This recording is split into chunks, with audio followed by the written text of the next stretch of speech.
إن الحمد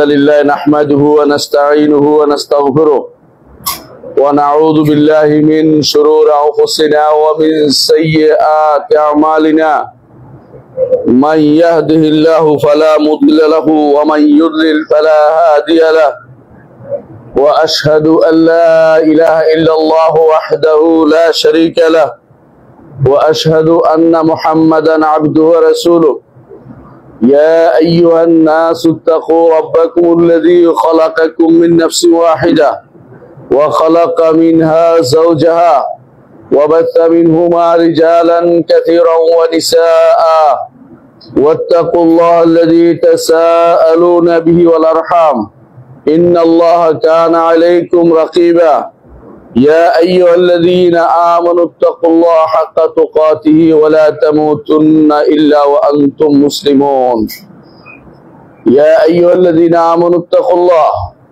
وقولوا قولا سديدا يصلح لكم أعمالكم ويغفر لكم ذنوبكم ومن يطع الله ورسوله فقد فاز فوزا عظيما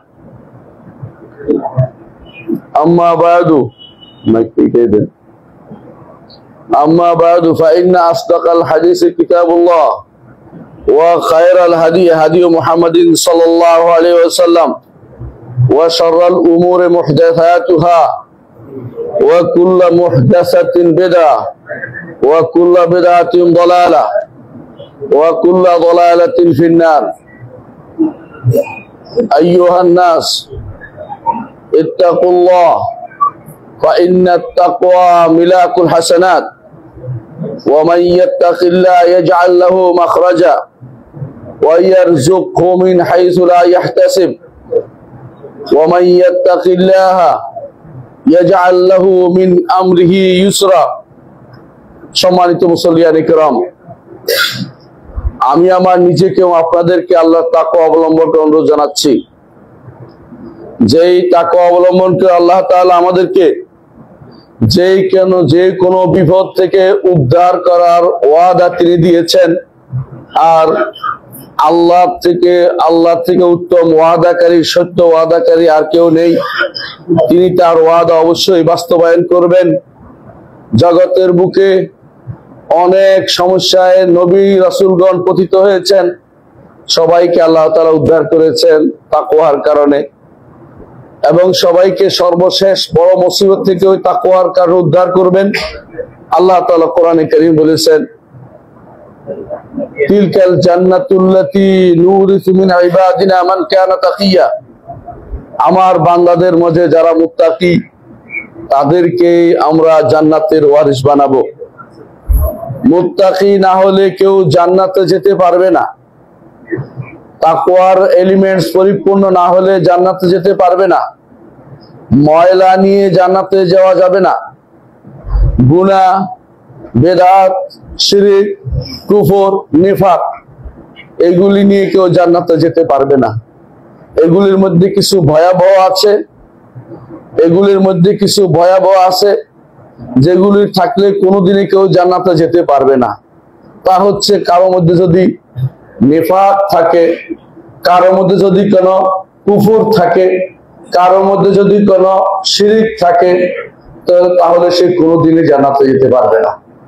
আবার কিছু আছে ময়লা, এই সমস্ত ময়লার মধ্যে জান্নাতে যাওয়ার প্রতিবন্ধক তার মধ্যে কিছু আছে, যেগুলো আপনি যদি দীর্ঘদিন হয়তো আপনি আযাব ভোগ করবেন, অথবা আল্লাহ তাআলার রহমতে কারো সুপারিশে অনুমতি প্রাপ্ত হলে কেউ সুপারিশ করবে, অথবা আল্লাহ তাআলা তাকে বাঁচিয়ে দিবেন।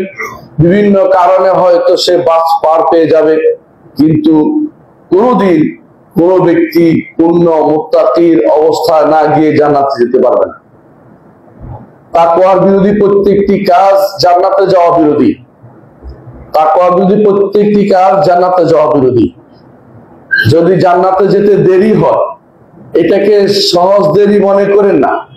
দুনিয়ার বুকে আমরা বিপদ আপদে অনেক সময় এতই অধৈর্য হয়ে পড়ি এতই অধৈর্য হয়ে পড়ে হয়তো সেটা কয়েক বছর বা কয়েক মাস, কিন্তু সেখানে কয়েক হাজার বছর হয়তো আপনাকে আগুনে জ্বলতে হবে, হাসরের মাঠে অবস্থান করতে হবে। এসব মূল কারণ হচ্ছে তাকওয়া বিরোধী যে প্রবণতা আমার মধ্যে এসেছে, সেটা থেকে মুক্ত হতে পারি নাই, দুনিয়ার মুখে মুক্ত হওয়া সুযোগ হয় নাই। এই জন্য প্রত্যেক খতিব সবসময় তিনি খুতবা দিয়ে শুরুতেই এই কথা বলেন যে তাকুল্লাহ, আল্লাহ তাকওয়া অবলম্বন করুন। এই তাকওয়া না হলে আপনি কোনোদিন জান্নাতে যেতে পারবেন না। এই জন্য আল্লাহ নিজে বলে দিয়েছেন, তিলকাল জান্নাতুল্লাতী নুরিসু মিন ইবাদিনা মান কানা তাকিয়া। আমাদের বান্দাদের মধ্যে যারা তাকওয়ার অধিকারী হবে তাদেরকে জান্নাতের ওয়ারিস বানাবেন তিনি। আর তাকওয়ার যদি কোনো অধিকারী হতে হয়, জান্নাতের ওয়ারিস হতে হয়, তাহলে অন্তরটা পরিপূর্ণ পরিচ্ছন্ন হতে হবে। শিরিক থেকে, কুফর থেকে, বেদাত থেকে, গুনাহ থেকে পরিপূর্ণ না হওয়া পর্যন্ত জান্নাতে যেতে পারবেন না। আল্লাহ তাআলা এই জন্য বলছেন, ইয়াউমা লা ইয়ানফাউ মালুন ওয়ালা বানুন ইল্লা মান আতাল্লাহা বিকলবিন সালিম। সেদিন সম্পদও কাজে লাগবে না। দুনিয়াতে অনেক সম্পদ রেখে গেছেন, আল্লাহর রাস্তায় কাজে লাগান নাই, সেগুলি কাজে লাগবে না, সেগুলি কাজে লাগবে না। কিন্তু যেগুলো আল্লাহ হাতে দিয়ে দিয়েছেন সেগুলো কাজে লাগবে। আল্লাহর হাতে দিয়ে দিয়েছেন সেগুলি কাজে লাগবে, কিন্তু যেগুলো আপনি রেখে গেছেন সেগুলি আপনার কোনো কাজে লাগবে না। যদি না আপনার সন্তান আপনার জন্য দান করে থাকে তাহলে সেটা কাজে লাগবে, কিন্তু আপনি রেখে চলে গিয়েছেন সেগুলি সেদিন কোনো কাজে লাগবে না। সন্তানও সেদিন কাজে লাগবে না, কিন্তু যদি নেক সন্তান হয় সেটা আপনার কাজে লাগবে। দুনিয়াতেও আখিরাতেও কাজে লাগবে। দুনিয়াতে কাজে লাগবে, আপনার নাম যশ হবে, আপনার পক্ষ থেকে তিনি ইলম বিতরণ করবে, আপনার জন্য দোয়া করবে। আখিরাতে এই দোয়া আপনার কাজে লেগে যাবে। রাসূলুল্লাহ সাল্লাল্লাহু আলাইহি ওয়াসাল্লাম বলেছেন, হাসরের দিন কোন ব্যক্তি দেখবে যে তার আমল নামায় এত আমল যুক্ত হয়েছে প্রত্যেকে, সেটা এত কিছু করেনি। তখন বলবে, ইস্তিগফার ওয়ালাদিকা লাক, তোমার সন্তান তোমার জন্য যে ইস্তিগফার করেছে, ক্ষমা প্রার্থনা করেছে, সেটা তোমার কাজে জমা হয়েছে। সন্তানকে সম্পদে পরিণত করুন, আপনার সন্তানকে সম্পদে পরিণত করুন।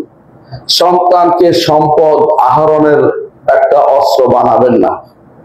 আমরা যেটা করি সবচেয়ে বেশি পছন্দ করি, ওই সন্তানকে, যে সন্তান চাকরি করে, টাকা পয়সা দিতে পারে, রোজগার করতে পারে, বিশাল একটা পোস্টে আছে, এর বিপরীতে ওই সন্তানকে পছন্দ করুন যে সন্তান দিনদারিতে শ্রেষ্ঠ, যে সন্তান ফজরের সালাতে হাজির হয়, যে সন্তান মসজিদে আজান দিলে তার শরীরের মধ্যে বিভিন্ন অনুভূতি হয়, সে ঘরে থাকতে পারে না।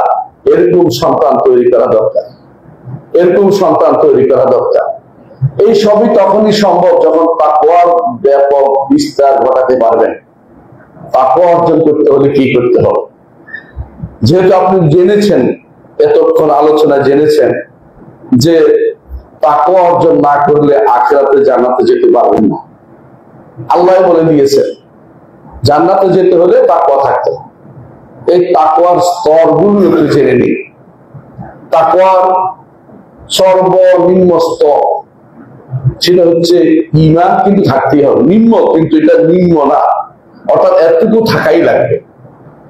কম বাড়তি প্যারামিটার বাড়বে, অসুবিধা নাই, যতটুকু না থাকলে না, তা হচ্ছে ঈমান থাকতে হবে।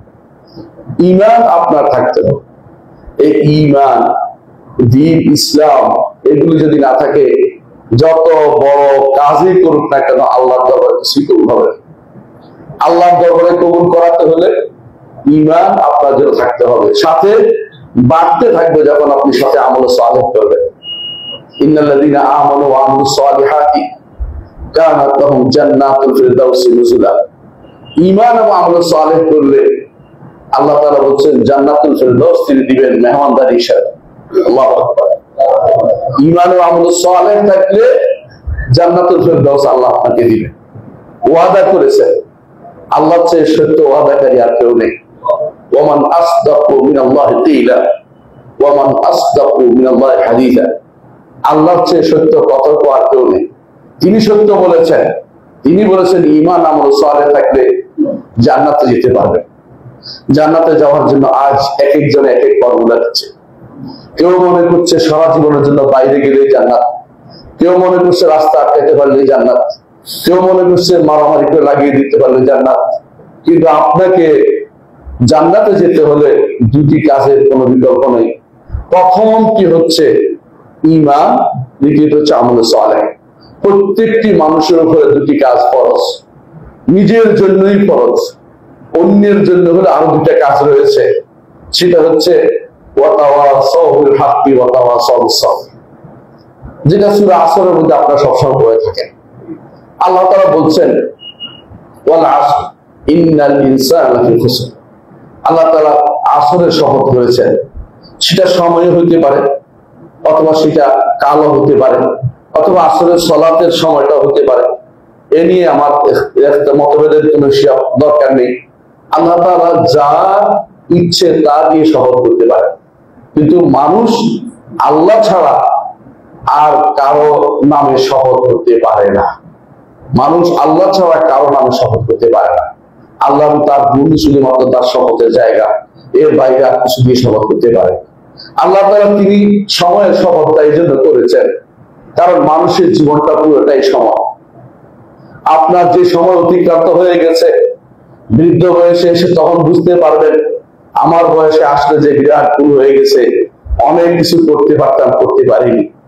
কোরআনকে আরো মুখস্থ করতে পারতাম, করতে পারিনি। সেই সময় আর ফিরে পাবেন না। এই জন্য এই যে সময় পার হয়ে গেছে, এর মধ্যে আপনি কি করবেন আল্লাহ তাআলা এটা আমাকে জানিয়ে দিয়েছেন। বলছেন মানুষ ক্ষতিগ্রস্ততায় লিপ্ত থাকে। ইন্নাল ইনসানা লাফি খুসর, অর্থাৎ বেশিরভাগ মানুষকেই ক্ষতিগ্রস্ততার মধ্যে থাকে। লাফি খুসর অর্থ হচ্ছে এটাই যে ক্ষতিগ্রস্ততার মধ্যে জীবন অতিবাহিত করে।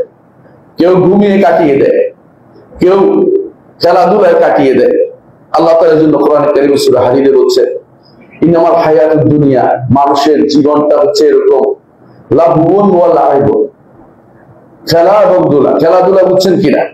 বাচ্চারা সবসময় ভুলিয়ে রাখে একটা সময়, লাহবুন, ভুলিয়ে ভুলিয়ে খাওয়াতে হয় বাচ্চাদেরকে। সময়টা দেখেন কেমন। তারপরে একটু বড় হলে খেলাধুলায় লিপ্ত হয়ে যায় বাচ্চারা, একটু বড় হলে বাচ্চারা খেলাধুলায় লিপ্ত হয়। ইন্নামাল হায়াত লাহবুন ওয়া লাইবুন ওয়া যিনাতুন, আর একটু বড় হলে পরিচ্ছন্ন জিনিস পড়া, ভালো কিছু কিনা, একটা হুন্ডা কিনা, ওটা দেখানোর জন্য একটা শো আপ তার মধ্যে চলে আসে, যিনাতুন। তারপর এরপর যখন বিয়ে শাদী করে বাচ্চারা, তখন কি করে? যিনাতুন তাফাখুরুম বাইনাহুম ফিল আমওয়াল ওয়াল আওলাদ, সন্তান কি হয়েছে, সম্পদ কি হয়েছে, এই নিয়ে পরস্পর অহংকারে মত্ত হয়ে পড়ে। মানুষের পুরো জীবনটা এরকম, পুরো জীবনটা এরকম। ছোটকালে ভুলে থাকে, তারপর খেলাধুলা লিপ্ত থাকে, তারপরে দেখা গেল সে সৌন্দর্যবর্ধক কাজে লিপ্ত থাকে।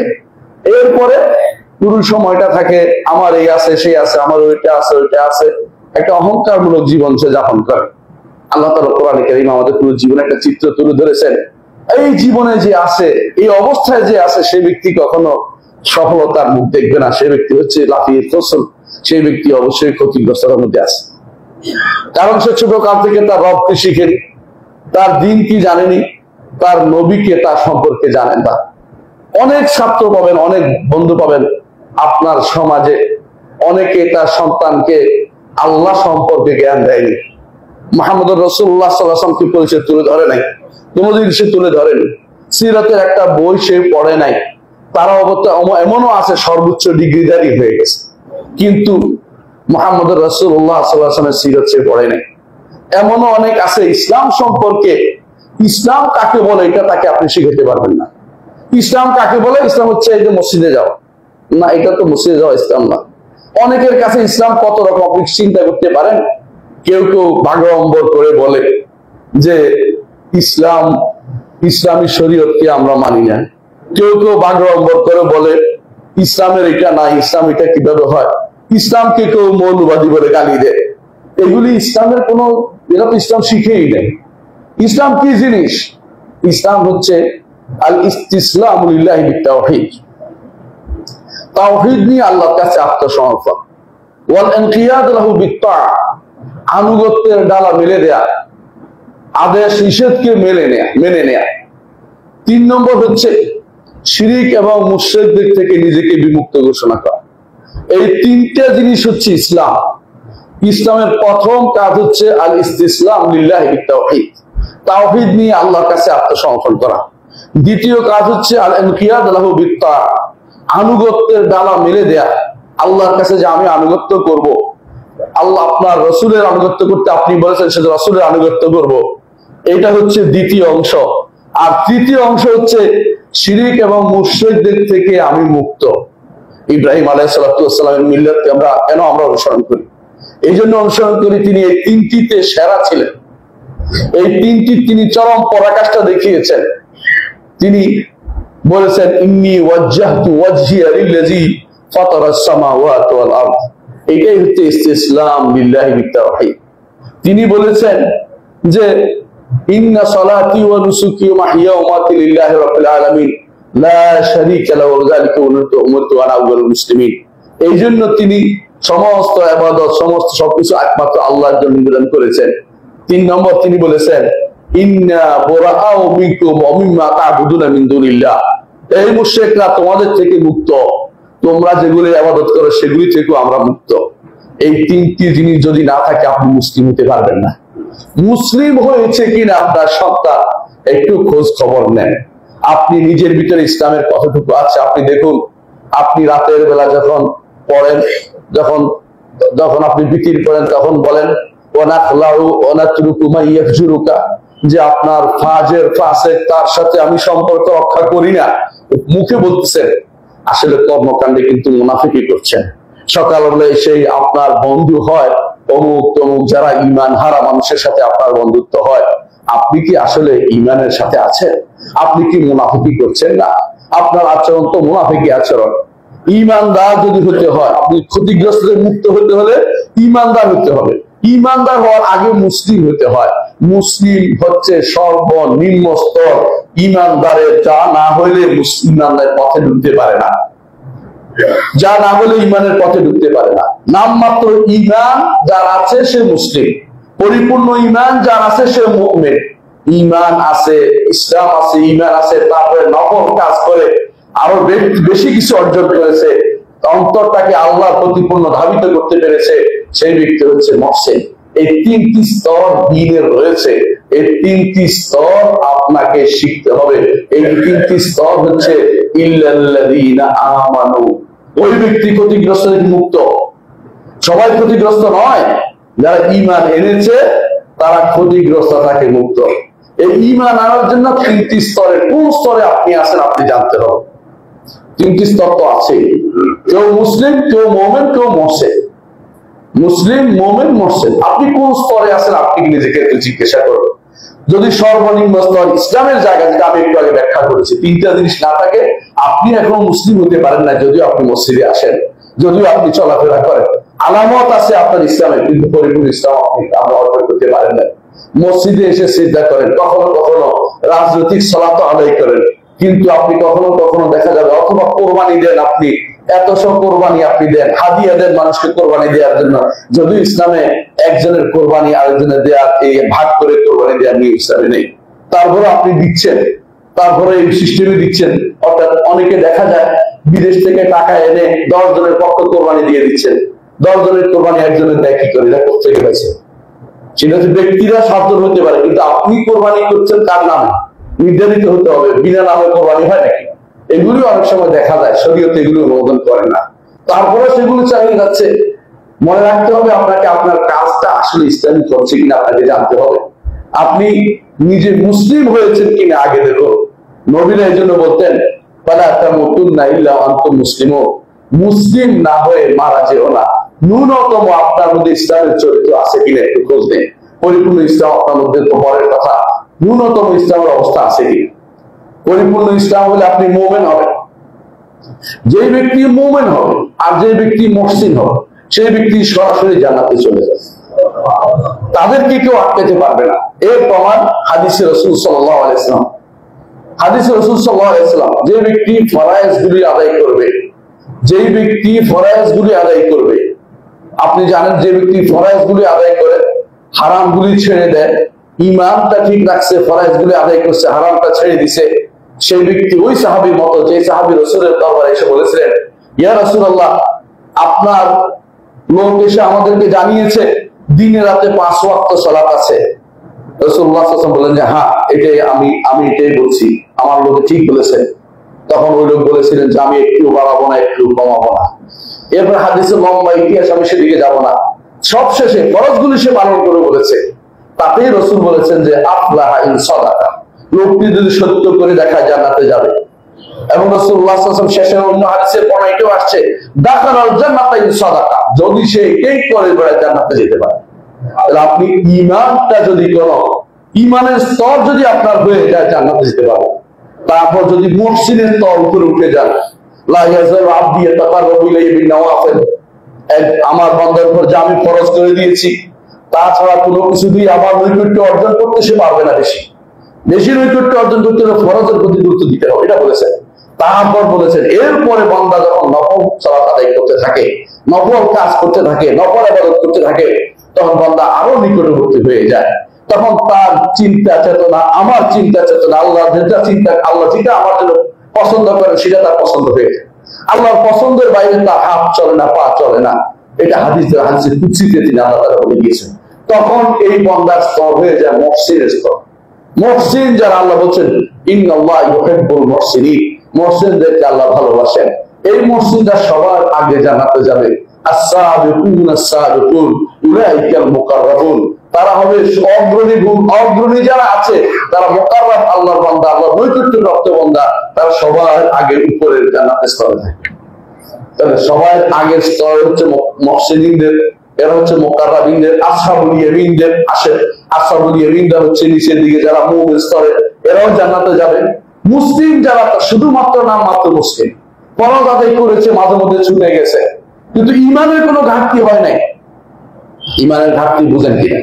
আল্লাহ সম্পর্কে ঈমানটা বিশুদ্ধ ছিল, ফেরেশতা সম্পর্কে ঈমানটা বিশুদ্ধ ছিল, তাকদীর সম্পর্কে ঈমানটা বিশুদ্ধ ছিল, আখিরাতের প্রতিটি বিষয় ঈমান শুদ্ধ ছিল। তারপরে তার আল্লাহ রাসূলদের উপর ঈমানের বিষয়টা শুদ্ধ ছিল, কিতাবের উপর ঈমানের বিষয়টা শুদ্ধ ছিল। এইগুলিতে কোনো সমস্যা হয়নি। সালাতের ব্যাপারে হয়তো তার কোনোদিন ছুটে গেছে, কোনোদিন আবার কাজা করেছে, হারামের ব্যাপারে কোনোদিন উল্টাপাল্টা চলেছে। এই লোকগুলি মুসলিম পর্যায়ে। ঈমান ঠিক থাকার পরে যদি কোনো ফরজে ত্রুটি হয়ে যায়, হারামে কোনোদিন ঢুকে যায়, এরা হচ্ছে মুসলিম পর্যায়ের লোক। এরা কিন্তু সরাসরি জান্নাতে যাবে এমন কথা বলা হয়। এরা আটকে পড়বে, হাসরের মাঠে হিসাব দিতে দিতে অবস্থা খারাপ হয়ে যাবে। তারপর যখন পৌঁছে রাত পার হবে, কেউ কাটা পড়বে, কেউ নিচে পড়ে যাবে, কেউ বা হাত পা কাটবে, কেউ একেবারে ছিন্ন ভিন্ন হয়ে কোন রকমের চেনে টুনে জান্নাতের দিকে যাবে, কেউ পড়ে থাকবে, আসতে পারবে না। রাসূলের সুপারিশ তখন হবে। রাসূল বলতে থাকবেন, সে রাতের পারে দাঁড়িয়ে তিনি বলতে থাকবেন আল্লাহুম্মা সাল্লিম সাল্লিম, আল্লাহ আমার উম্মতের জন্য সালাম দিন, আমার উম্মতকে নিরাপদ করে দিন। সেই সময় রাসূলের সুপারিশ থাকবে। সেই সময় রাসূল যখন চলে যাবে, আর কিছু পড়ে গেছে, রাসূল সুপারিশ করতে সরাসরি চলে যাবেন, আল্লাহর দরবারে সিজদা করবেন, আল্লাহ অনুমতি দেবেন, আবার সিজদা করবেন, আবার সিজদা করবেন, আবার অনুমতি দেবেন, আবার সুপারিশ করবেন। রাসূলুল্লাহ সাল্লাল্লাহু আলাইহি ওয়াসাল্লাম সেদিন আপনার জন্য সুপারিশ করবে। এক মানুষ, যে মানুষ আপনার জন্য কেঁদেছে, যে মানুষ আপনার সবচেয়ে আপনজন, এই মানুষের চেয়ে আপনজন আর কেউ হতে পারে না। আপনজন যদি থাকে, শ্রেষ্ঠ আপনজন তিনি হচ্ছেন মুহাম্মদুর রাসূলুল্লাহ সাল্লাল্লাহু আলাইহি ওয়াসাল্লাম। এই মানুষটি আপনাকে রেখে তিনি একা জান্নাতে থেকে যাবেন না। ততক্ষণ পর্যন্ত আপনি না যাচ্ছেন, তিনি বারবার আসবেন। কিন্তু শর্ত একটাই, আপনার মধ্যে ঈমানটা থাকতে হবে, ঈমানের সামান্যতম অংশ থাকতে হবে। পরিপূর্ণ মুমিন হইতে পারেন নাই। ইসলামের যে তিনটা জিনিস বলেছে এগুলি আছে, এই তিনটা জিনিস আছে, কিন্তু ছুটে গেছে মাঝে মধ্যে, কিছু ইবাদত উল্টাপাল্টা হয়ে গেছে। গুনাহ কে না করে? কুল্লু বনি আদম খাত্তা ওয়া খায়রুল খাত্তাইনা তাওয়াবুন, বনি আদম প্রত্যেকেই ভুল করে, উত্তম ভুলকারী হচ্ছে যে তওবা করে। নিরাশ হওয়ার কোনো সুযোগ নেই। যে ব্যক্তি নিরাশ হবে সেই ব্যক্তি শয়তানের ধোঁকায় পড়ে গেছে। অনেক ছেলে আমার কাছে এসে বলে, আমি তো এই গুনাহ করেছি, আমাকে গুনাহ বলতেছিল, তোমার গুনার ফিরিস্তি আমি শুনতে চাই না, তোমার এবং তোমার রবের মাঝে রেখে যাও। যে গুনাহ তুমি প্রকাশ করো না, প্রকাশ করতে যেও না, তুমি তোমার রবের কাছে সবকিছু বলো। আর ওয়া ইন্নাহু লা ইয়াগফিরুদ যুনুবা ইল্লা আনতা, হে আল্লাহ আপনি ছাড়া গুনাহ কেউ ক্ষমা করবে না, এই কথা তুমি ভালো করে জানো, বলো, প্রতিদিনই বলো। এটা শুধু অন্তর দিয়ে আল্লাহর কাছে বলো। আল্লাহ তাআলা ওয়াদা করেছেন, ইয়া ইবাদিয়াল্লাযিনা আসরাফু আলা আনফুসিহিম লা তাকনাতু মির রাহমাতিল্লাহ, হে আমার বান্দারা যারা নিজের নফসের উপরে ইসরাফ করেছো, গুনাহ করেছো, বাড়াবাড়ি করেছো, নফসের উপরে জুলুম করেছো, লা তাকনাতু মির রাহমাতিল্লাহ, আল্লাহর রহমতের নিরাশে। আপনি তো কাউকে হত্যা করেননি, হয়তো হয়তো গুনাহ করেছেন, কোন অন্যায় কাজ করে বলেছেন, নারীর দিকে তাকিয়েছেন, কোন খারাপ চিত্রের দিকে তাকিয়েছেন, এগুলো যত কিছুই করেন না কেন, আল্লাহর কাছে কায়মানকে তওবা করে আল্লাহ সব ক্ষমা করে দিবেন। আল্লাহ সব ক্ষমা করে দিবেন। ইন্নাল্লাহু ইয়াগফিরুয যুনুবা জামিআ, কোনটাই রাখবেন না, সব তিনি ক্ষমা করে দিবেন। কিন্তু শর্ত হচ্ছে তওবাটা ধরে রাখতে হবে। তওবা করছি বললে হবে না। আপনি আর দ্বিতীয়বার ওই কাজের দিকে যাওয়ার চিন্তা করবেন না। তারপরে যে আবার গুনাহ হয়ে যায়, এর অর্থ এই নয় যে আপনার তওবা কবুল হয় নাই, হয়েছে, শয়তান আপনাকে আবার ধোঁকা দিয়েছে, আবার তওবা করবেন, সমস্যা কি? যখন বনি আদমকে সৃষ্টি করা হয়েছিল, শয়তান চ্যালেঞ্জ দিয়েছিল যে আমি লা আহতানিকান্না যুররিয়াতাহু ইল্লা কালিলা, এদেরকে আমি সবগুলিকে আমি পথভ্রষ্ট করে ছাড়বো। আল্লাহ তাআলা বলছিলেন আমি তাদেরকে ক্ষমা করব যতদিন তারা আমার কাছে ক্ষমা চায়। আল্লাহ তাআলা আপনার জন্য হাত বিছিয়ে রেখেছেন, যেন তাতে যারা গুনাহ করেছে তাদেরকে ক্ষমা করার জন্য দিনের বেলা তিনি হাত প্রসারিত করে রাখেন। আমার বান্দারা আসো, তোমাকে ক্ষমা করব, আমি ক্ষমা চাইতে জানি না। আবার যারা দিনের বেলা গুনাহ করেছে, রাতে তিনি হাত প্রসারিত করে রাখেন। হাদিস এটা, যে যাতে আল্লাহ তাআলা আপনাকে ক্ষমা করেন। কিন্তু আমরা তো ক্ষমা চাচ্ছি না।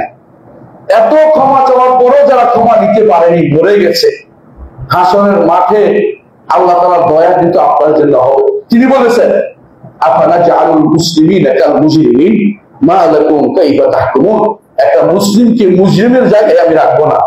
মুসলিমের জায়গা অবশ্যই একসময় না একসময় সে বের হবে, কিন্তু শর্ত হচ্ছে মুসলিম থাকতে হবে, আমৃত্যু মুসলিম থাকতে হবে।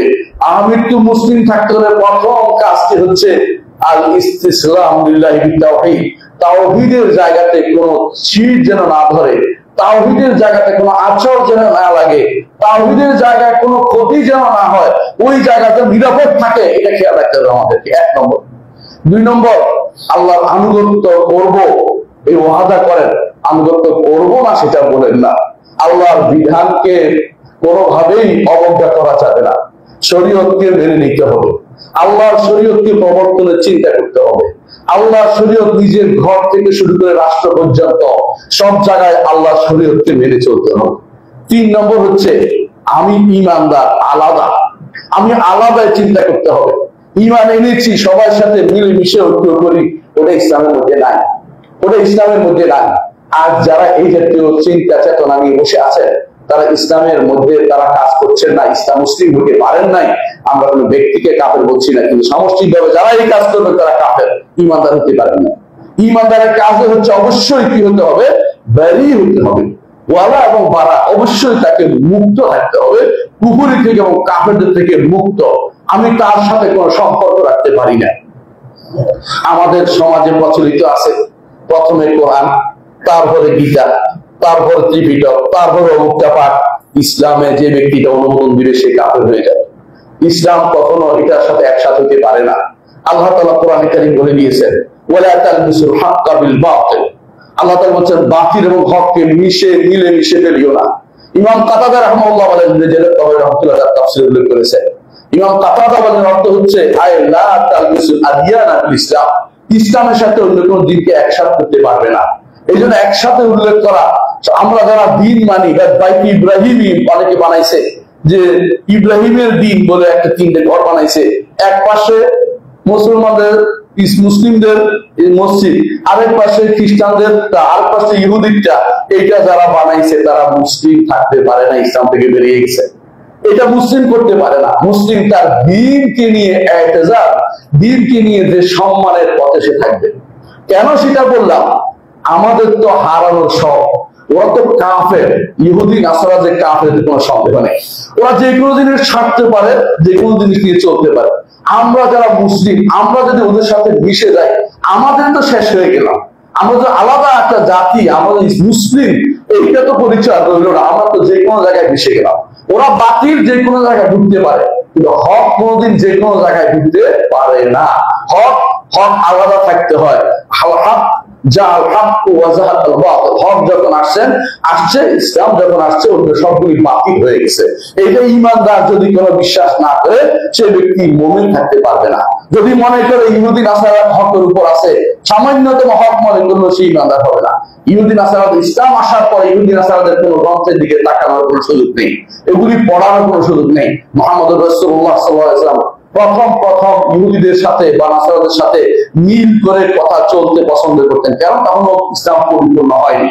যেদিন ইসলাম পরিপূর্ণ হয়েছে আল্লাহ তাআলা আয়াত নাযিল করলেন, আল-ইয়াওমা আকমালতু লাকুম দীনাকুম ওয়া আতমামতু আলাইকুম নি'মাতি ওয়া রাদিতু লাকুম ইসলামা দীনা। আজকের দিনে ইসলামকে তোমাদের জন্য পূর্ণ করে দিলাম।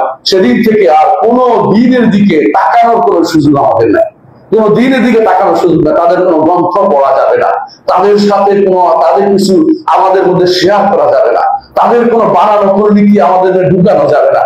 আমরা তাদের বানানো নীতি ঢুকানোর সুযোগ সেটা আমরা সংবিধিবদ্ধ করে ফেলেছি। আমরা যে সমস্ত জিনিস সংবিধিবদ্ধ করে ফেলেছি এগুলি ইসলামের সাথে পরিপূর্ণ সাংঘর্ষিক।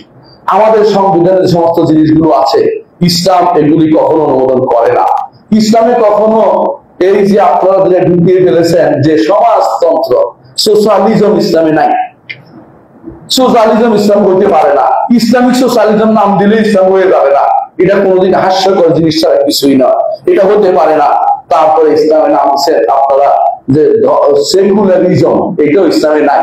এটা ইসলাম যে ব্যক্তি বলবে এটা তো কাছাকাছি ব্যক্তি ইসলাম বুঝে নাই, সে ব্যক্তি ইমানদার থাকতে পারবে না। ইসলামের ন্যাশনালিজমের কোনো চিত্র নেই, ন্যাশনালিজম ইসলামে নাই। ইসলামে তথাকথিত ডেমোক্রেসি, এটারও কোনো ইসলামের অনুমতি নাই।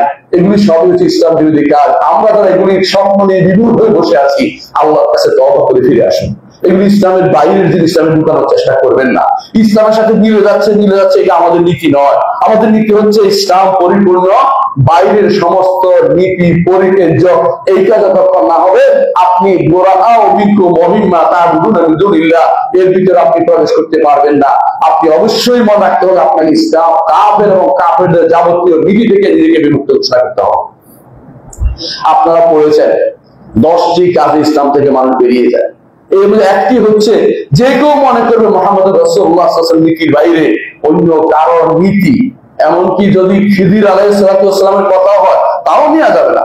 তার অর্থ হচ্ছে যারা খিজির মতো, তিনি তো নবী ছিলেন, আমি বিশ্বস্ত মতে বিশুদ্ধ মতে তিনি নবী ছিলেন, অনেকে তাকে ওলি বলেন, বিশুদ্ধ মতে তিনি নবী ছিলেন। তো নবী থাকার পরে খিজিরের মতো তার থেকে আমরা নিতে পারতেছি না, তাহলে কাফেরদের নীতি, কাফেরদের মতবাদ কিভাবে আমরা নিজের মধ্যে আনতে পারি?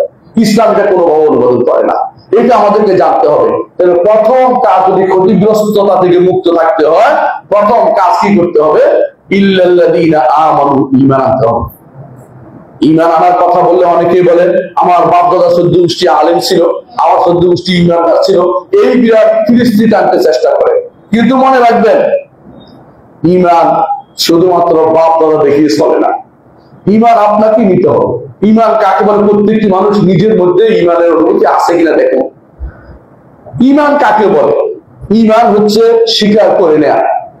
5টি জিনিসের স্বীকৃতি দিবেন। আল্লাহর সত্তার স্বীকৃতি দিবেন, আল্লাহর কর্মের স্বীকৃতি দিবেন, আল্লাহর নাম ও গুণের স্বীকৃতি দিবেন, আল্লাহর অধিকারের স্বীকৃতি দিবেন। এই 5টি জিনিসের স্বীকৃতি যদি কেউ পারেন, আপনি ঈমানদার হতে পারবেন। ঈমানদার হতে হলে আপনার আল্লাহ তাআলাকে মানতে হবে। এক, তিনি একজন স্রষ্টা আছেন, যিনি সব কিছু সৃষ্টি করেছেন। আর দ্বিতীয়ত মানবেন তার কর্ম আছে, তার কর্ম জগতের সব কিছু তার কর্ম, তিনি ব্যতীত কেউ সৃষ্টি কিছু করে নাই, কোনো কিছু কেউ করতে পারে না, তিনি যদি না করেন, তিনি সবকিছু করেন। এটা ঈমান রাখতে হবে। তারপরে আল্লাহর নাম এবং গুণ। আল্লাহর নাম সম্পর্কে আল্লাহ বলেছেন, ওয়ালিল্লাহিল আসমাউল হুসনা ফাদউহু বিহা। আল্লাহর সুন্দর সুন্দর নাম আছে, সেগুলো দিয়ে তাকে ডাকো। আল্লাহর সুন্দর সুন্দর নাম দিয়ে আল্লাহ তাকে ডাকতে বলেছেন। অনেকে বলে কি নাম ধরে ডাকবো তোমার, সে খুঁজে পায় না, আল্লাহর নামগুলি কোথায় গেল? আল্লাহর নাম ধরে, আল্লাহর নামের ওসিলা দিয়ে তাকে ডাকুন। আল্লাহ আপনি রহমান, এই ওসিলা দিয়ে রাখছি, আপনি আমাকে রহমত করুন। এইভাবে আপনি একটা একটা করে নাম অর্থ বুঝে আল্লাহর কাছে সেটা ওসিলা দিয়ে আহ্বান জানাবেন। আল্লাহ তাআলা সেটা কবুল করবেন। মুহাম্মদ রাসূলুল্লাহ সাল্লাল্লাহু আলাইহি ওয়াসাল্লাম যখনই বিপদে পড়তেন তখন তিনি আল্লাহর নাম এবং গুণ দিয়ে দোয়া করতেন, আল্লাহর নাম এবং গুণ দিয়ে দোয়া করতেন। দেখুন একটি হাদিস বলি, আপনারা হাদিসটা সবসময় জানেন, আপনারা আমল করা বিশ্বাস করি। এই সমাজে এই হাদিসটা আমল বেশি, আলহামদুলিল্লাহ। ছিল হচ্ছে মান রাসূলুল্লাহ সাল্লাল্লাহু আলাইহি ওয়াসাল্লাম বলেছেন, মানুষ যখন কোনো বিপদে পড়ে যায় তখন যদি সে বলে আল্লাহুম্মা ইন্নী আবদুকা ওয়া ইবনু আবদিকা ওয়া ইবনু আমাতিকা নাসিয়াতি বিয়াদিকা মাদিন ফিয়া হুকমুকা আদলুন ফিয়া কাদাউকা, হে আল্লাহ আমি আপনার দাস, দাসের ছেলে, দাসীর ছেলে, অর্থাৎ আমি একেবারে দিনহীন, আমি কেউ না, আমি সবচেয়ে বেশি নিকৃষ্ট একটা ব্যক্তি, দাস দাসী আপনার, দাস দাসীর ছেলে আমি, আমি নিজেও দাস, আমার বাবাও দাস, আমার মাও দাসী, আমি এত নিজেকে দিনহীন ভেবে আল্লাহর সামনে পেশ করছেন। তারপর বলছেন নাসিয়াতি বিয়াদিকা, আমার যাবতীয় নাসিয়া কপালের জায়গা আপনার হাতে, আপনি যেভাবে ইচ্ছে সেভাবে নিয়ন্ত্রণ করেন, কারণ এখানে মানুষের ব্রেন থাকে, সেটা নিয়ন্ত্রণ করে। মাদিন ফিয়া হুকমুকা, আপনি যা অর্ডার করেন সেটাই আমার হয়, আমি নিজে কিছু করতে পারবো না, যা চাইলেই আমি নিজেকে পরিবর্তন করে ফেলতে পারবো না, আপনার কাছে আমি শুধু নিজেকে সমর্পণ করছি। আসআলুকা বিকুল্লি ইসমিন হুয়া লাকা, আপনার কাছে আমি চাচ্ছি আপনার প্রত্যেকটি নামের ওসিলা দিয়ে। রাসূলুল্লাহ সাল্লাল্লাহু আলাইহি ওয়াসাল্লাম আল্লাহর নামের ওসিলা দিয়ে চাচ্ছে, এবং কি নাম, যেগুলি আপনি কোন বান্দাকে শিখিয়ে, বিকুল্লি ইসমিন হুয়া লাকা সাম্মাইতা বিনাফসাকা, যেগুলি নিজেকে নামকরণ করেছেন, আও আনজালতাহু ফি কিতাবিকা, অথবা আপনার কিতাবে নাযিল করেছেন, আও আল্লামতাহু আহাদান মিন খালকিকা, অথবা আপনার কোন সৃষ্টির কাউকে আপনি তা শিক্ষা দিয়েছেন, আও ইসতাতারতা বিহি ইলমিল গায়বি ইনদাকা, অথবা গায়বের ভান্ডারে রেখে দিয়েছেন, কাউকে জানাননি। আল্লাহর কিছু নাম তোলে গায়বের ভান্ডারে রেখে দিয়েছে, কাউকে জানান নাই। আল্লাহর নামের এই জন্য নির্ধারণ করা যে 99টাই শুধু, এই কথা বলা যাবে না, বলতে হবে আল্লাহর অনেক নাম আছে যেগুলি আমরা জানি না, আল্লাহ যেগুলি জানিয়েছে এগুলি তাকে ডাকতে হবে। আল্লাহর গুণগুলি নিয়ে রাসূলুল্লাহ সাল্লাল্লাহু আলাইহি ওয়াসাল্লাম আল্লাহর কাছে আশ্রয় চাইতেন। আউযু বিইজ্জাতিল্লাহি ওয়া কুদরাতিহি মিন শাররি মা আজিদু ওয়া হাদার, যখন তিনি কোনো অব্যথা পাইতেন সেখানে হাত দিয়ে তিনি বলতেন আমি আল্লাহর ইজ্জত এবং কুদরতের আশ্রয় নিচ্ছি। সে আল্লাহ তাআলা ইজ্জত কুদরত, আল্লাহর গুণ দিয়ে ইয়া হাইয়্যু ইয়া কাইয়্যুম বিরাহমাতিকা আস্তাগীস, এভাবে নাম ধরে আল্লাহ তাআলা আল্লাহর কাছে উদ্ধার কামনা করতেন। এভাবে রাসূলুল্লাহ সাল্লাল্লাহু আলাইহি ওয়াসাল্লাম শিখিয়েছেন আমাদেরকে কিভাবে আল্লাহর কাছে উদ্ধার কামনা করতে হবে। আল্লাহর নাম গুণগুলি আমরা শিখার প্রয়োজনীয়তা অনুভব করছি না, অর্থাৎ আল্লাহকে চিনতে হলে নাম গুণ দিয়ে চিনতে হবে, চিনার আর কোনো উপায় নেই, এই মাধ্যম ছাড়া তার কোনো উপায় নেই, তার নাম গুণের মাধ্যমে তাকে চিনতে হবে, কারণ তাকে দেখিনি, তার মতো কাউকে দেখিনি, তার মতো কেউ নাই, তিনি তো আছেন, তাকে তো দেখিনি, তাকে একসময় দেখবো, দেখার পরে সবচেয়ে বেশি আনন্দ আমরা অনুভব করবো।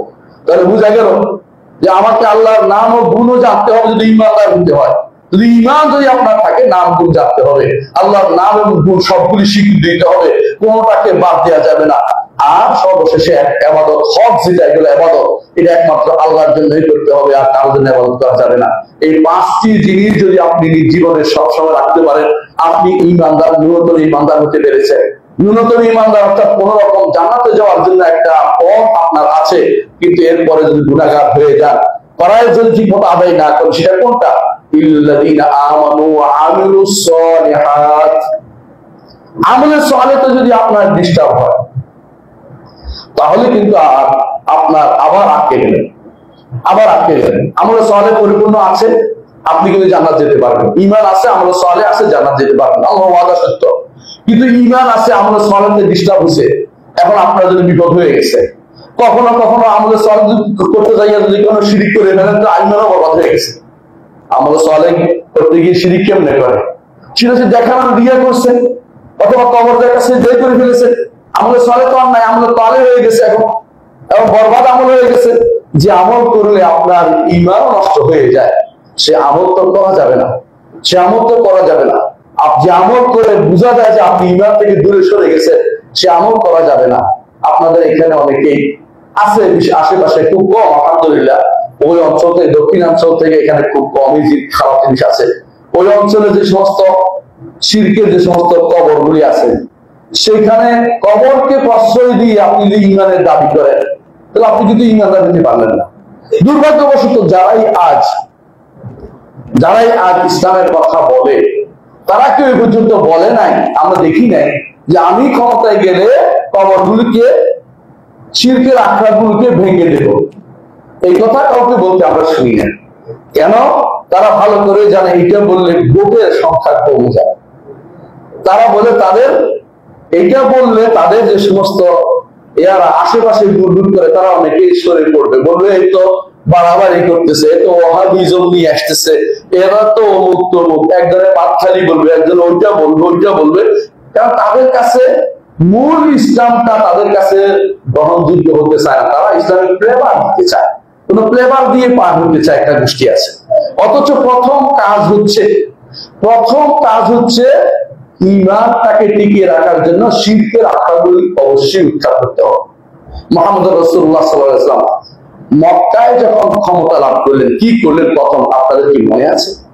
কাবার ভিতরে ঢুকে প্রত্যেকটি মূর্তিকে বের করেছে, ভেঙে ফেলেছেন, লাঠি দিয়ে আঘাত করে করে বলেছেন জাআল হাক্কু ওয়া যাহাকাল বাতিল ইন্নাল বাতিলা কানা যাহুকা, হক এসেছে, বাতিল চলে যাবে, বাতিল যাবারই। কাবার ভিতরে মূর্তি যদি রাসূল ভাঙতে পারেন, আপনি ক্ষমতায় গেলে কি ভাঙবেন একটু বলেন না? আপনি ইসলামিক হয়েছেন, আপনার দায়িত্ব রয়েছে, আমাদের দায়িত্ব সেটা নয়, আমাদের বলা পর্যন্ত দায়িত্ব। আপনার দায়িত্ব, যিনি ক্ষমতায় যাবেন তার দায়িত্ব, প্রথম কর্তব্য হচ্ছে ইসলামী রাষ্ট্রের প্রথম কর্তব্য হচ্ছে শিরিক মুক্ত ব্যবস্থাপনা তৈরি করা। শিরিকের কোন নীতি ঠিকা থাকতে পারবে না। কবরগুলিকে ভেঙে ফেলার নীতি মুহাম্মদ রাসূলুল্লাহ সাল্লাল্লাহু আলাইহি ওয়াসাল্লাম দিয়েছেন। সহিহ মুসলিমে আসছে হাদিসটি, আলী রাদিয়াল্লাহু আনহুকে রাসূলুল্লাহ সাল্লাল্লাহু আলাইহি ওয়াসাল্লাম পাঠিয়েছেন যে আলী, যে তুমি যত উঁচু কবর দেখবে সবগুলিকে ভেঙে ফেলবে, যত বড় বড় মূর্তি দেখবে, মূর্তি বুঝেন কিনা, যেগুলো আপনাদের এখন বিশাল বিশাল নাম, ভাস্কর্য নাম দিয়েছেন, এগুলিকে ভেঙে ফেলার দায়িত্ব রাষ্ট্রপ্রধান। এই মূর্তিগুলো থাকতে পারে না, এই কবরগুলি থাকতে পারে না। আপনি তো ঠিকই খুব খুশি হবেন, মুসলিম রাষ্ট্র, ইসলামের রাষ্ট্র বলেন, কতটুকু ইসলামের ভিতরে আমরা আছি এখনো চিন্তা করে দেখুন, কতটুকু আমরা ইসলামকে প্রতিপালন করে যাচ্ছি। এই মূর্তিগুলো ভাঙার জন্য রাসূলুল্লাহ সাল্লাল্লাহু আলাইহি ওয়াসাল্লাম তার আপন লোক জামাইকে দায়িত্ব দিয়ে পাঠিয়েছেন। তিনি যখন আলী রাদিয়াল্লাহু আনহু আবার যখন ক্ষমতায় আসলেন, তখন তিনি আবুল হাইয়াজ আল আসাদিকে পাঠিয়েছেন, তার পুলিশ প্রধানকে পাঠিয়েছেন যে আলী, আবুল হাইয়াজ, তোমাকে কি আমি পাঠাবো না ওই কাজে, যে কাজে আমাকে মুহাম্মদ রাসূলুল্লাহ সাল্লাল্লাহু আলাইহি ওয়াসাল্লাম পাঠিয়েছেন। সেটা কি? যত উঁচু কবর দেখবে সবগুলি মাটির সমান করে দিবে, এবং যতগুলি ভাস্কর্য জাতীয় জিনিস দেখবে, ছবি দেখবে, এগুলিকে মিটিয়ে দিবে, এগুলি কোনো সম্মানের জায়গা রাখবে না। আজ রাস্তার কোণে কোণে জায়গায় জায়গায় যে সমস্ত ভাস্কর্য নির্মাণ করা হয়েছে, এগুলি ইসলামের সাথে সম্পূর্ণ সাংঘর্ষিক। এগুলির কথা আপনারা কেন বলেন না খুতবাতে? এগুলির কথা মানুষকে কেন স্মরণ করিয়ে দেন না? এগুলির কথা শাসক বিন্দু কেন মনে করে দেন না? তিনি যদি ইসলামিক হয়ে থাকে, এগুলিকে অবশ্যই তিনি রাখতে পারেন না। এই জন্য ইসলামকে যদি বাস্তবায়ন করতে হয়, যদি আমল করতে হয় ইসলামের উপরে, আগে শিরকের জায়গাটুকু বন্ধ করে দিতে হবে। শিরকের জায়গাটুকুতে আমল করা যায় না, শিরকের ভিতরে আমল করা যায় না বলেই মুহাম্মদ রাসূলুল্লাহ সাল্লাল্লাহু আলাইহি ওয়াসাল্লাম তিনি এত কষ্ট করে নিজে উঠতে পারছেন না, আলীকে বলছেন আলী উঠো, আমি হাত দিলাম, তুমি হাতের উপর দাঁড়ায় উঠে ভাঙো। এটা ভাঙতে হবে। প্রথম কাবা ঘরকে পরিচ্ছন্ন করেছে, এর বাইরে যেটা ছিল সেখানে প্রত্যেকের কাছে লোক, প্রত্যেক জায়গায় মূর্তি ছিল, একজন একজন করে পাঠিয়েছেন। মক্কা বিজয়ের ইতিহাসটা দেখুন, ইতিহাস পড়লে বুঝতে পারবেন মুহাম্মদ রাসূলুল্লাহ সাল্লাল্লাহু আলাইহি ওয়াসাল্লাম প্রথম মক্কাতে কাজটি করেছেন, যেখানে যেখানে মূর্তি ছিল সবগুলি ভাঙার ব্যবস্থা করেছেন। উজ্জাকে ভেঙেছেন, লাতকে ভেঙেছেন, মানাতকে ভেঙেছেন। তারপর তিনি বলেছেন এবার ইসলাম, এরপর বলেছেন জাজিরাতুল আরবে মুশরিকদের কোনো স্থান হবে না। তিনি বলছেন জাজিরাতুল মুশরিকরা থাকতে পারে না। শুধু শিরিক নয়, মুশরিকদের অবস্থানও তিনি কমিয়ে দিয়েছেন। আজ আমরা এমন এক অবস্থানে আছি, অনেকে ইসলামের পরিচয় দিতেও লজ্জাবোধ যেন করছে। নিজে ইসলামের পরিচয় নিজেকে বলতেছে আমি আধুনিক, আমি তথাকথিত, আমি লিবারাল, এই জাতীয় কথাবার্তা বলতে আরম্ভ শুরু করে দিয়েছে। এই যে ইসলাম নিয়ে নিজেকে আত্মস্নাগায় ভুগতেছে, সে আত্মমর্যাদায় ভুগছে না। ইসলাম নিয়ে আত্মমর্যাদায় ভুগতে হবে, ইসলাম নিয়ে আত্মমর্যাদা থাকতে হবে। আমি মুসলিম এই কথা বলতে হবে সাহস করে। আপনি কখনো নিজেকে মুসলিম সাহস করে বলার মতো যোগ্যতা অর্জন করতে পারেননি। সব কাজে কথায় কথা অন্যদের সাথে তাল দিয়ে চলেন, কথায় কথা বলেন আমরা গেলে এটা ছাড় দিব, আমরা এটা ছাড় দিব, আমরা এটা করে দেবো, এই জাতীয় কথা বলে আগে থেকে তো আপনি হেরে বসে আছেন। আপনি ইসলাম কিভাবে আল্লাহর দুনিয়াতে প্রতিষ্ঠা করবেন আমি জানি না। আমি দোয়া করি আপনি করুন, কিন্তু কতটুকু করবেন আমরা দেখে থাকলাম। শেখুল আলবানী রাহমাতুল্লাহ বলেছিলেন 50 100 বছরে কিছু করতে পারোনি, আরো 50 বছর দিচ্ছি, দেখি কিছু করে দেখাতে পারো কিনা। ইসলামকে যদি নিয়ে প্রতিষ্ঠিত করতে চান, যদি ইকামতের দ্বীন প্রতিষ্ঠা করতে চান, দ্বীনের প্রথম স্তর হচ্ছে ইসলাম আপনার মধ্যে থাকতে হবে। আর ইসলামের প্রথম স্তর হচ্ছে 3টি জিনিস আমি বলছি, এগুলি থাকতে হবে। এগুলি থাকার পরে এরপরে আপনি যখন ঈমান ঠিক থাকবে, আমল সালেহ ঠিক, আল্লাহ তাআলা ওয়াদা করেছেন, ওয়াদাল্লাহুল্লাযিনা আমানু ওয়া আমিলুস সালিহাতি মিনকুম, আল্লাহ তাআলা ওয়াদা করেছেন তোমাদের মধ্যে যারা ঈমান আমল সালেহ করবে, আল্লাহ তাআলা তাদেরকে জমিনের বুকে প্রতিষ্ঠিত করবেন, তাদেরকে জমিনের বুকে প্রতিষ্ঠিত করবেন। ঈমান আমল সালেহ না থেকে আপনি আপনি জমিনের বুকে প্রতিষ্ঠিত হবেন না, জান্নাতেও যেতে পারবেন না। জান্নাতে যাওয়া আপনার জন্য সুদূর পরাহত বিষয়। সুতরাং 2 নম্বর কাজ করতে হবে, ঈমানকে আগে ঠিক করতে হবে। যদি কোনো ক্ষতিগ্রস্তদের মুক্ত হতে হয়, 2 নম্বর কাজ কি করতে হবে? আমলে সালেহ করতে হবে। আমলে সালেহ কিভাবে বুঝবেন? আমলে সালেহ হচ্ছে মুহাম্মদুর রাসূলুল্লাহ সাল্লাল্লাহু আলাইহি ওয়াসাল্লাম যা করেছেন তা আমলে সালেহ। রাসূল যা করেননি তা আমলে সালেহ না। রাসূল খুতবা দিয়েছেন, আমরা খুতবা দিচ্ছি। রাসূল রাস্তা আটকাইছেন না, আমরা আটকাবো না। আমরা এই পদ্ধতি শিক্ষা দিই। বুঝাতে পারছি কথাটা? মুহাম্মদুর রাসূলুল্লাহ সাল্লাল্লাহু আলাইহি ওয়াসাল্লাম যা যা করেছেন সেটাই আমলে সালেহ। রাসূলুল্লাহ সাল্লাল্লাহু আলাইহি ওয়াসাল্লাম করেন নাই, আমলে সালেহ হয়নি। এমনকি যদি রাসূল যেটা বলেছেন সেটাও করতে পারেন, যে আমলে সালেহের জন্য সাহাবায়ে কেরাম করেছে কিনা দেখবেন, সেটাও হতে পারে। রাসূল বলেছেন, মা আনা আলাইহি ওয়া ইয়াউম আসহাবি, আমি এবং আমার সাহাবীরা যার উপর আছে। তাহলে আপনি দেখতে পান যে সাহাবীদের কোনো কিছু পান কিনা, আকার পান কিনা, সেটাও দেখতে পারেন। খলিফা রাশেদরা কেউ করেছে কিনা, সেটাও দেখতে পারেন। তারপরে এর নিচে আর যাওয়া যাবে না, এর নিচে আর কারো আদর্শ আমাদের আদর্শ হতে পারে না। আমাদের সালেহ যদি হতে হয়, আপনাকে মুহাম্মদুর রাসূলুল্লাহ সাল্লাল্লাহু আলাইহি ওয়াসাল্লামের আদর্শ কর্মকাণ্ডের উপর আপনার কর্মকরা থাকতে হবে। এটা হলো আমলে সালেহ। আল্লাহর জন্য হতে হবে এবং রাসূলের আদর্শ মোতাবেক হতে হবে। লিয়াবলুয়াকুম আইয়ুকুম আহসানু আমালা, উত্তম আমল কার, এই পরীক্ষা করার জন্য দুনিয়াতে আল্লাহ তাআলা আমাদেরকে পাঠিয়েছেন। উত্তম আমলের উত্তম আমলের পরিচিতি দিয়েছেন। তাবেঈন আব্বা তাবেঈনের পরিচয় দিয়েছেন। তারা বলেছেন উত্তম আমল হচ্ছে আখলাসাহু ওয়া আসওয়াবাহু, কোনটা একমাত্র আল্লাহর জন্য হয়েছে আর কোনটা একমাত্র রাসূলের তরিকা মোতাবেক হয়েছে, এটা শুধু উত্তম আমল হবে। এর বাইরে উত্তম আমল যদি কেউ সারা দিনও বলেন, উত্তম আমল হবে না। মাস অমুকের জন্য, মাস ফর কাজা, মাস ফর অমুক, এগুলি কোনদিন উত্তম আমল হতে পারে না। এই সিস্টেম ইসলাম কোনদিন ছিল না। আপনি এটা দিয়ে ইসলামের কাজটা চিন্তা করেন না, এগুলি ইসলামে ছিল না। এগুলি হচ্ছে শো আপ, মানুষকে দেখানোর জন্য। এগুলি ইসলাম কোনো উপকার কেউ করতে পারবে না, এগুলি ইসলাম হয় না। এগুলি আপনার মন মতো পদ্ধতি, এগুলি বানানো বর্ষবিকদের বানানো পদ্ধতি, মাওসেদুমদের বানানো পদ্ধতি। এগুলি ইসলামের ভিতরে আপনি কে ঢুকিয়ে দিল? আপনি কেন একবার চিন্তা করেন, আমি যেটা করছি ইসলাম পদ্ধতি আমার জন্য এগুলি সঙ্গত পদ্ধতি, কেন করছি এটা, কেন করতে যাচ্ছি? অনেকগুলো কাজ আপনি হঠাৎ করে বলেন, আপনি জিজ্ঞাসা করেন না আলেমদেরকে এগুলি গ্রহণ করা যাবে কিনা। আপনি হয়তো এমন লোকদেরকে জিজ্ঞাসা করেন যারা এই ঘটনায় আগে থেকে নিপতিত রয়েছে, এদেরকে জিজ্ঞাসা করে আপনি আমলগুলি করে যান। এগুলি ইসলামের কোন নীতির ভিতরে পড়ে না। আপনার হয়তো মনোভূত হয়নি আমার কথাটি, কিন্তু কথাটাই সত্য। আপনি এমন কোন কাজ করবেন না যেটা মুহাম্মদ রাসূলুল্লাহ সাল্লাল্লাহু আলাইহি ওয়াসাল্লাম করেননি অথবা তার সাহাবীরা করেননি। ইসলামের প্রথম এই সমস্ত মার্চ নিয়ে এসেছিল কারা? বাগীরা, বিদ্রোহীরা ওসমান রাদিয়াল্লাহু আনহুর বিরুদ্ধে এই সমস্ত মার্চ করেছে। তারা মিশর থেকে চলে এসেছে, মদিনা ঘেরাও করেছে। কোন সাহাবী সেখানে ছিল না, আলহামদুলিল্লাহ, কোন সাহাবী সেখানে অস্তিত্ব ছিল না। এই জন্য খারিজদের মধ্যে কোন সাহাবী পাওয়া যায়নি। অথচ সেখানে শত শত হাজার হাজার সাহাবী জীবিত ছিলেন, কোন সাহাবী খাওয়ারেজের মধ্যে ছিল না। তারা ছিল আশেপাশে যে সমস্ত মানুষ দিন জানতো না, এরাই শুধুমাত্র ওসমান রাদিয়াল্লাহু আনহুর বিরুদ্ধে বিদ্রোহ করেছে। এই সিস্টেম ইসলামে নাই যে আপনি যেটা করবেন যে রাসূলুল্লাহ সাল্লাল্লাহু আলাইহি ওয়াসাল্লাম আদর্শের বাইরে চলবে। মুহাম্মদ রাসূলুল্লাহ সাহাবীরা এটা করেন নাই এবং এটা কিয়ামত পর্যন্ত দিন হতে পারে না। ইমাম মালিক রাহমাতুল্লাহ আলাইহি জন্য বলেছেন যে যেই আমল রাসূলের সাহাবীরা করেননি, এই আমল তোমরা কোনদিন করিও না, কারণ কিয়ামত পর্যন্ত এটা কোনদিন আর রাসূলের দ্বীন হতে পারে না। রাসূলের সাহাবীরা করেনি, এটা আপনি করতে পারবেন না। মহব্বতের জায়গা, রাসূলুল্লাহ সাল্লাল্লাহু আলাইহি ওয়াসাল্লাম রাসূলকে ভালোবাসতেন কিনা, তার সাহাবীরা তাকে ভালোবাসতেন কিনা? অবশ্যই ভালোবাসতেন, কিন্তু ভালোবাসার নাম করে কতক্ষণ দাঁড়িয়ে, কতক্ষণ বসে, কতক্ষণ গোল হয়ে, কতক্ষণ জশ্নে জুলুস করে তারা এই পদ্ধতি তারা আবিষ্কার করেনি। আপনি এই পদ্ধতি আবিষ্কার করতে পারেন না। আমরা আশ্চর্য হই অনেককে যারা এগুলি নিয়ে কথা বলে না। এগুলি বললে তাদের কাছে হয়তো মনে হতে পারে আমি মানুষদের মধ্যে আমরা মানুষদের বিরক্তি তৈরি করেছি, আরে বিরক্তি তো হয়েই আছে তারা, আমি তাদের বিরক্তি করলাম কোথায়? তারা তো আকীদাগত বিভ্রান্তিতে লিপ্ত, তারা বিদআতে লিপ্ত, তারা শিরকে লিপ্ত। আপনি তাদের সাথে কিসের ঐক্য করতে যান? আপনার কি ইমানের কি সমস্যা আপনি বুঝতে পারেন না? ইমানের কোথায় সমস্যা? ইমান নিয়ে আপনি আত্মমর্যাদা বোধ নেই, আপনি বুঝতে পারছেন আপনার এখন যে কোনো মূল্য ঐক্য করা দরকার। আপনার এখন তথাকথিত রাজনীতি বাচ্চা দিকে আপনি প্রাধান্য দিচ্ছেন। এই সমস্ত রাজনীতি ইসলামে নাই। ইসলামে যে রাজনীতি, সুন্দর রাজনীতি, শাসক কিভাবে রাষ্ট্র পরিচালনা করবে, এটা নাম হচ্ছে ইসলামী রাজনীতি। আপনি রাজনীতি নাম দিয়ে তথাকথিত ইউরোপিয়ানদের নীতি নিয়ে ইসলামী রাজনীতি নাম দিয়ে ক্ষমতায় যাওয়ার বিভিন্ন পদ্ধতি কসরত আবিষ্কার করে এখন সেটাকে ইসলামী পদ্ধতি আবিষ্কার বানাচ্ছেন। এটা ইসলামী পদ্ধতি কোনোদিন হতে পারে না।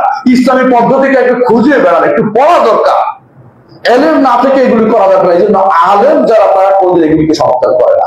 বেশিরভাগই ওই সমস্ত আলেম যারা গর্ত থেকে উঠে এসেছে, এই সমস্ত আলেমরা এই সমস্ত পদ্ধতি আপনাকে জানাবে। ইল্লাল্লাযীনা আমানু ওয়া আমিলুস সালিহাত, ঈমান থাকতে হবে, আমল সালেহ থাকতে হবে, ক্ষতিগ্রস্ত হতে। এই দুইটা হচ্ছে ব্যক্তি জীবনে লাগবে, প্রত্যেকটি মানুষের লাগবে। ইয়া আইয়ুহাল্লাযীনা আমানু কু আনফুসাকুম ওয়া আহলিকুম নারা, নিজেকে বাঁচাও, পরিবারকে বাঁচাও। আল্লাহ তার নির্দেশ এটা, নিজেকে বাঁচাও, পরিবারকে বাঁচাও। আমার ক্ষমতা যতটুকু অতটুকুর মধ্যে আপনার জন্য ওয়াজিব করেছে, এর বাইরে ওয়াজিব আপনার জন্য নয়। আপনি যেটা পারবেন এটা করবেন, এর বাইরে যেটা আপনি পারবেন না এটা করতে আল্লাহ তাআলা আপনাকে নিতে দেন নাই। লা ইউকাল্লিফুল্লাহু নাফসান ইল্লা মা আতাহা, আল্লাহ তাআলা একজনকে যা দিয়েছেন এর বাইরে তার উপর কোনো দায়িত্ব দেন নাই। ক্ষমতা যতটুকু অতটুকু আল্লাহ তাআলা কর্তব্য বলেছেন, ক্ষমতার বাইরে কর্তব্য আল্লাহ তাআলা আপনাকে দেন নাই।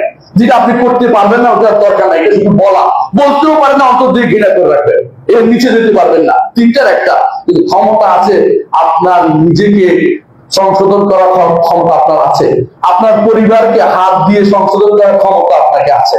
সন্তান নামাজ পড়ে না, থাপ্পড় দিতে পারবেন? পাশের বাড়ির লোকে নামাজ পড়ে না, থাপ্পড় দিতে পারবেন? কখনো পারবেন না, কারণ এটা শরীয়ত বলে না। থাপ্পড় দিয়ে তাকে সোজা করতে বলে, তাকে মুখে বলতে বলে, বলতে পারছেন না, অন্তর দিয়ে ঘৃণা করবেন। কেন ঘৃণা করবেন? তাহলে সবচেয়ে দুর্বল ইমানের পরিচয় এটা। কিন্তু আপনাকে নিয়মের বাইরে উঠে যেটা আপনার নয় ওটা কাঁধে নিবেন না, ওটা আপনার দায়িত্বের ভিতরে পড়ে না। প্রত্যেকটি মানুষ যদি তার ক্ষমতা অ্যাক্সেস করে, আমি যেখানে ক্ষমতা আছে, এটা পরিবার, প্রত্যেকটি মানুষের পরিবারের সদস্য। পরিবারের যদি আপনি ঠিক করে দেন, রাষ্ট্র সমাজ সব ঠিক হয়ে যাবে। এমনকি পরিবারের ঠিক করতে পারেন না, উপরে উঠে গেছে, আপনার উপরে যারা আছে মেম্বারদের দায়িত্ব হচ্ছে তার ইউনিট গুলো দেখাশোনা করা, চেয়ারম্যানের দায়িত্ব হচ্ছে তার আশেপাশে যারা আছে তার অধীনস্থ তাদেরকে দেখাশোনা করা। এদের দায়িত্ব, উনি কিন্তু দায়িত্ব মুক্ত হতে পারবেন না। ওনার অধীনে যদি কোনো গুনার কাজ হয় উনি আল্লাহর কাছে জবাবদিহি করবেন, কারণ তিনি ক্ষমতাবান ছিলেন। ঠিক অনুরূপ ভাবে যিনি এলাকার বড় কেউ হবে, ডিসিএসপি হবে, ওদের দায়িত্ব এলাকাকে নিয়ন্ত্রণ করা, তাদের দায়িত্ব হচ্ছে এই দায়িত্ব আমি কাঁধে নিব না, আমি কাঁধে নিব না। মূর্তি ভেঙে ফেলার দায়িত্ব আমার নয়, এটা রাষ্ট্রের দায়িত্ব। রাষ্ট্র না করলে আল্লাহর কাছে জবাবদিহি করতে হবে। আমার বলার দায়িত্ব আমি বলে যাচ্ছি। এটাই ইসলামী শরীয়ত সুন্দর কম্বিনেশন করেছে, ক্ষমতা এবং কর্তব্যের মধ্যে সুন্দর, আবার দায়িত্ব এবং কর্তব্যের মধ্যে সুন্দর একটা কম্বিনেশন ইসলামে রয়েছে। আপনি মন মতো কোনো কিছু চালাতে পারবেন না। নিজের মধ্যে যেটা করা যায় অন্যের মধ্যে করতে গেলে কিছুদিন ভাবতে হবে আপনাকে। সেটার নাম হচ্ছে আর দাওয়া সিবিল হক, হকের দাওয়াত আপনাকে দিতে হবে। আমি ঈমান এনেছি, আমি ঈমান এনেছি, আমরা সালেহ করছি, তা যথেষ্ট নয়। পাশের লোককে আসুন ভাই সালাতের মধ্যে আসুন বলতে হবে আপনাকে, আসুন এই জিনিসটা পরিত্যাগ করুন। বলতে পারেন না, অন্তত ঘৃণা করতে হবে আপনাকে। যে অন্যায় করে যাচ্ছে, অনবরত সুদ খেয়ে যাচ্ছে, কথা বলে শুনে না, তাই বলে তার সাথে আপনার সমাজ চলতে পারে না। এটা আপনাকে অবশ্যই তাকে পরিত্যাগ করতে হবে। তাকে অবশ্যই তার সাথে আপনার সম্পর্ক, অন্তরঙ্গ সম্পর্ক থাকতে পারবে না। দাওয়াত চলবে, দাওয়াত দিতে না পারলে তাকে বর্জন করতে হবে। এটাই শরীয়তের নীতিমালা। এই নীতিমালা বর্জন করার পরে এখন আপনার উপরে জুলুম আসবে, অত্যাচার আসবে, কষ্ট হবে, বিপদ আপদ আসবে। এই বিপদ আপদ আপনাকে আল্লাহর জন্য ধৈর্য ধারণ করতে হবে। আপনি দেখেছেন মুহাম্মদ রাসূলুল্লাহ সাল্লাল্লাহু আলাইহি ওয়াসাল্লামের সাথীরা মক্কাতে কারো উপরে কিছু করে নাই, শুধু নিজেরাই বলছে লা ইলাহা ইল্লাল্লাহ, নিজেরা বলছে লা ইলাহা ইল্লাল্লাহ, আল্লাহ কিন্তু কারো কোনো মাবুদকে আমরা কোনো কারো মাবুদ মানি না, কাউকে আকাবাদ করবো না, এটাই বলেছে। তারা লা তো ভাঙে নাই, মানা তো ভাঙে না, ওজা ভাঙে নাই, কিন্তু তাদেরকে কিন্তু ছাড়ে নেই। কাফেররা তাদেরকে ছাড়ে নাই। কেন ছাড়ে নাই? কারণ কাফেররা চেয়েছে যে এইটা যদি জিতে যায়, যদি তাওহীদ জিতে যায়, আমাদের এগুলো থাকবে না। দিন দিন এই যে ছোট ছোট বাচ্চাগুলি সব ইসলাম গ্রহণ করছে, এরা যদি বড় হয়ে যায় আমাদের এই মূর্তিগুলির অবস্থা খারাপ হয়ে যাবে। যুদ্ধের ময়দানে এই জন্য আবু জাহাল বলে বসলো, আবু সুফিয়ান তখন ইসলাম গ্রহণ করে তিনি বলে বসলো, ও লোহবন, ও বলে জয় করি হোক। রাসূলুল্লাহ সাল্লাল্লাহু আলাইহি ওয়াসাল্লাম এখন চুপ থাকা যাবে না, উঠো কথা বলো, কথা বলো। ওমর রাদিয়াল্লাহু আনহু দাঁড়িয়ে বললেন, আল্লাহু আ'লা ওয়া আজাল, আল্লাহ বড়, আল্লাহ সর্বোচ্চ, আল্লাহ সবচেয়ে সম্মানিত। কিন্তু এর আগে বারবার বলতেছিল আবু সুফিয়ান, তখন ইসলাম গ্রহণ করেন, তিনি বলতেছিলেন আবু বকর মরে গেছেন, মুহাম্মদ মরে গেছে, আবু বকর মরে গেছে, ওমর মরে গেছে। রাসূল বলেন, চুপ থাকো, কথা বলো, এখানে কথা বলো না, এখানে কথা। কিন্তু যখন আল্লাহ তাআলার শানে আঘাত এসেছে, যখন বললো ও হবো, রাসূল চুপ থাকার কথা না, কথা বলো, এখানে কথা বলা যাবে না, এখানে চুপ থাকতে পারবে না, এখানে তোমাকে বলতে হবে। তখন তিনি দাঁড়িয়ে বললেন, আল্লাহু আ'লা ওয়া আজাল, আল্লাহু আ'লা ওয়া আজাল, আল্লাহ সবচেয়ে উপরে এবং আল্লাহ সবচেয়ে সম্মানিত। ও ভোগল হইতে পারে না, ভোগলের জয়ধ্বনি হইতে পারে না, আল্লাহর জয়ধ্বনি করে আমরা তাকবীর দেই। আর কারো তাকবীর আর কারো আল্লাহু আকবার, তিনি সে বলেছেন। এর অর্থ হচ্ছে আপনাকে আমল সালেহ করার সাথে সাথে ঈমান আমল সালেহের সাথে দাওয়াত দিতে হবে। দাওয়াতের পথে যখন বাধা আসবে, একেবারে পর্বত সম দাঁড়িয়ে থাকতে, আমি তাওহীদের উপর টিকে থাকবো, যত কিছু হোক এই আমল ছেড়ে যেতে পারবো না, কোনো কিছুর জন্য তাওহীদ ছেড়ে যেতে পারবো না, কোনো কিছুর জন্য ইসলামের সামান্যতম অংশ পরিত্যাগ করতে পারবো না। আমি ব্যক্তি জীবনে ইসলাম কায়েম করে ইসলামের কথা বলে যাব, এই দায়িত্ব আপনাদের আমাদের সবাই থাকতে হবে। সফল কাম করতে হলে, সফল কাম হতে পারবে না, সফল কাম হতে হলে চারটা জিনিস লাগবে।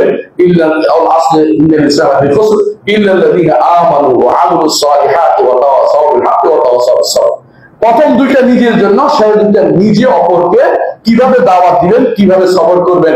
একটা অপরকে তাওয়াসিবিস সবর, নিজে সবর নয় শুধু, আরেকজনকে সবরের উপদেশ দিবেন যে ভাই দ্বীনের উপর অটল থাকো, দ্বীনকে ছেড়ে যেও না, দুনিয়ার ফিতনায় পড়ে গেছে। দুনিয়ার মানুষ এখন শুধু ফিতনায় নিযুক্ত, কত ফিতনা যে আসছে হিসাব করতে পারবেন না। কাদিয়ানি ফিতনা আসছে, এরপরে আসছে হাদিস অস্বীকারের কাজী ফিতনা, এরপরে আসছে যে মানুষদেরকে কাম পাখির বলার ফিতনা, এরপরে বোমাবাজির ফিতনা। ফিতনার কোনো শেষ নাই। এই সমস্ত ফিতনা থেকে বাঁচতে হলে আপনাকে ঈমান, আমল সালেহ এবং তাওয়াসুল হক ও তাওয়াসুল সবর করতে হবে এবং মুহাম্মদ রাসূলুল্লাহ সাল্লাল্লাহু আলাইহি ওয়াসাল্লাম তার সাহাবীদের আদর্শ মেনে চলতে হবে। এই সাহাবীদের আদর্শ মানার নাম হচ্ছে মানহাজ। আকীদা এতক্ষণ বলেছি, এখন মানহাজের কথা বললাম। যতক্ষণ পর্যন্ত আপনার কর্মকাণ্ড কোন সাহাবীদের সাথে মিলবে না, রাসূলের আমলের সাথে মিলবে না, আপনি মানহাজের মধ্যে নেই, আপনি মানহাজের বাইরে চলে গেছেন। মানহাজে কেন থাকতে হবে? রাসূল বলেছেন আমার উম্মত ৭৩ ভাগে বিভক্ত হবে, এর মধ্যে তারাই শুধু নাজাত পাবে, একটি দল, সেটা কারা? যারা আমি এবং আমার খলিফাদের মানহাজে থাকবে, আমার সাহাবীদের মানায়, তারাই শুধু নাজাত পাবে। আপনাকে খুঁজতে হবে আপনি প্রত্যেকটি কাজে যে আমি এটা দলিল কোথায় পেয়েছি, এটা কি সাহাবীদের কাজ ছিল কিনা, এটা তাবেঈদের কাজ, ইমামদের কাজ ছিল কিনা, ইমামরা কোনো অনুরোধ করেছে কিনা, কোনো কিতাবে আছে কিনা, নাই আমি নিজের পক্ষ থেকে জোর করে বলে দিচ্ছি। এর অর্থ হচ্ছে আপনি মানহাজের বিভ্রান্ত। আকীদা ও মানহাজে আমাদের পরিস্থিতি দরকার। আল্লাহ আমাদের বুঝার তৌফিক দান করুন। আকুলু কাওলি হাযা ওয়া আস্তাগফিরুল্লাহ লি ওয়া লাকুম লিসাইরিল মুসলিমিন ফাস্তাগফিরুহু ইন্নাহু হুয়াল গাফুরুর রাহিম।